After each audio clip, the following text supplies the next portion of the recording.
دومه د پولیس او د ولس ترمنځ فاصلې ختمولو دپاره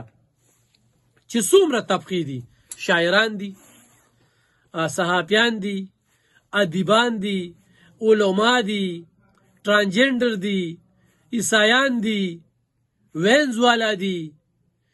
سټوډنټان دي، سپورټسمینان دي،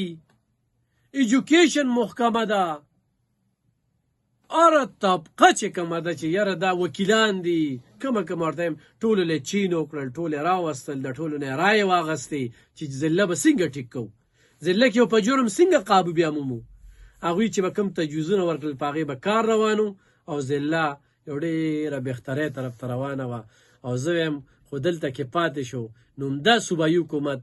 دا پی ټي آی ایم پي ایګانې مینیګان چې د هېڅ کار نه دي، ترقیاتي عمل نشته، په دې ډي پي او باندې به دوی راتلونکي چې کوم دی نو 15 کاله الیکشن کولی شي چې یاره یو داسې ډي پي او هم دله درکړی و چې هغه دله ضلع څنګه کړه، خو د بده مرغه هغوی داسې ونه کړی شو. او خلک دا وایي چې هغوی ته ډېر غټ نقصان و، هغوی له چې چا خرچې کړی وي په الیکشنو کې، هغه په جیلونو کې څه او څه علاقه پرېښې د ځان له په اسلام آباد کې او په لاهور کې کورونه واغستل، نو هغوی ته ډېره خطره وه، د هغوی خرچو اخراجاتو کې کمې راغلو. خو نن ما ایم پي ای خالد خان سره انټرویو کړله، هغه ته مو ووي چې د خلکو ګیله ده، نو هغه وی چې یاره موږ ټول ایم پي ایګان سی ایم له لاړو او سی ایم چې کوم دی نو موږ ته ووي چې یاره دې ضلع کې دلته پېښور کې د ده ضرورت دی، دا پېښور ته راولو. او دا خبره کې څومره حقیقت ته تللی دي نه دي تللی، دا خبرې کړي دي نه دي کړې. خو به هر حال د ډي پي او 400 د ایماندارۍ، د مخلصۍ، د ډیوټي پسند وي ما په تاریخ کې داسې ډي پي او نه دي لیدلي چې دې ضلع له کم کار وکړو او جرایم پیشه خلکه او په خاصه توګه باندې آیس پروت چې کوم دی نو هغه یې ونیول. اوس ګران اورېدونکو دا ټولې خبرې ما تاسو ته وکړئ، زما وسره په ټیلیفون یا په میسیجز او هغه هم دغه چې څه مې ورته په ګوته کړي دي. ولې چې زه کولو وایم چې د ایسپروشو خلاف زه ګوی هم کوم،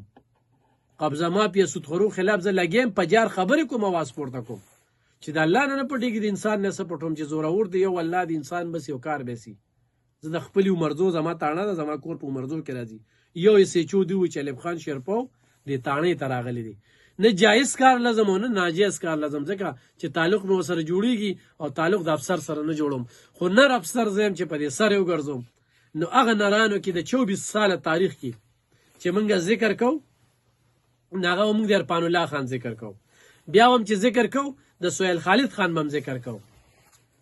خو بیا چې دې رالو نو هغه دواړه افسران یې رانه ایر کړل او دا افسر چې کوم دی نو هغه پې سردپاسه شو چې د هغه د هر انګل باندې خبره کوي نو ډېر زیات باس پې کېږي او د انسانیت پې چې کومه ده نو ختمه وه او د خاص عوام دپاره د هغه یو سوچ او یو فکر او یو ویژن او بس صرف کار کار کار د الله یره او الله ومانه تپوس کې یو مال دا تنخوا چې راکوي نو د دې ولس په سر یې راکوي. دا د هغه الفاظ دا به ټول پولیس ته وي او پولیس والی ډېر روغ غوښتل، هغوی ته به یې تقریرونه کول، یو ته به وي ستا څومره تنخوا ده، بل ته به وي ستا څومره تنخوا ده، دا تنخوا تاله څوک درکوي؟ حکومت درکوي. په علاقه کې د عزت شته؟ نو چې په علاقه کې د عزت هم شته، تنخوا هم اخلي، نو د ولس خیال ساته. ډي آر سی یې جوړه کړه، ډېر زبردست ډي آر سی 400 په تاڼه کې چې هغې کې به تصویر وته، دا واته 10 کاله وشو چې دغه ډي آر سی کې تصویر ویستل او هغه ډېر بل شانته و. نو هغه یې جوړه کړه، ډي آر سی یې فعاله کړه، شب قدر تنګي په تاڼو کې د باترومونو کمې و، د 400 په سیډي تاڼه کې یو داسې تاخانه جوړه کړې ده چې هغې ته ملزم ورکوس کې نو په خپل الوی بیا چې څه کړي وي که نه په خپل الوی داسې یو ځای پکې جوړ کړ. نو دا چې کوم دی نو عملي کار یې وکړو، څنګه چې انګریز موږ له دلته کې د ایریګیشن په محکمه کې عملي کارونه کړي دي او تر نن ورځې پورې چې انګریز کله تللی دی 6 کاله وشو چې پاکستان آزاد شوی دی، نن موږ د انګریز د منصوبو چې کوم دی نو صفت کوو، نور دلته کې د زراعتو او هغه صورت حال چې کوم دی نو هغه د ګډوډۍ ښکار دی. نو دغه شانتې عملي کارونه وکړل چې څونه ډي پي اوګان راځي یا څومره پولیس والا راځي نو د دا تاریخ په یادېږي. نو ګران اورېدونکو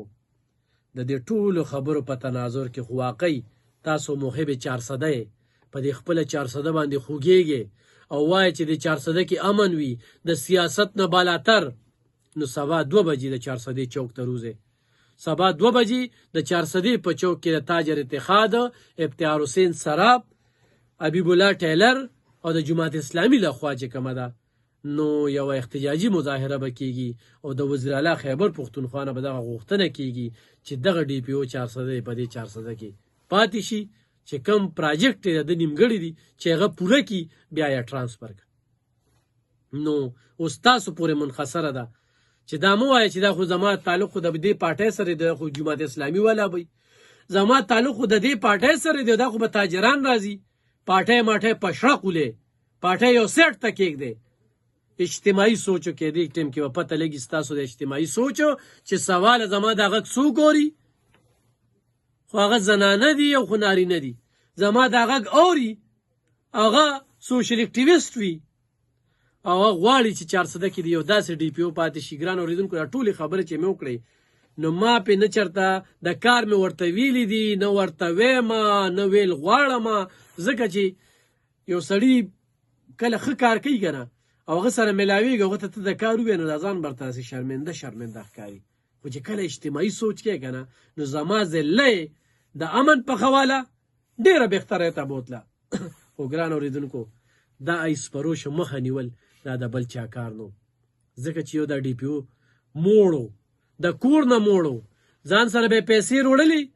پلار به چې راغی والد صاحب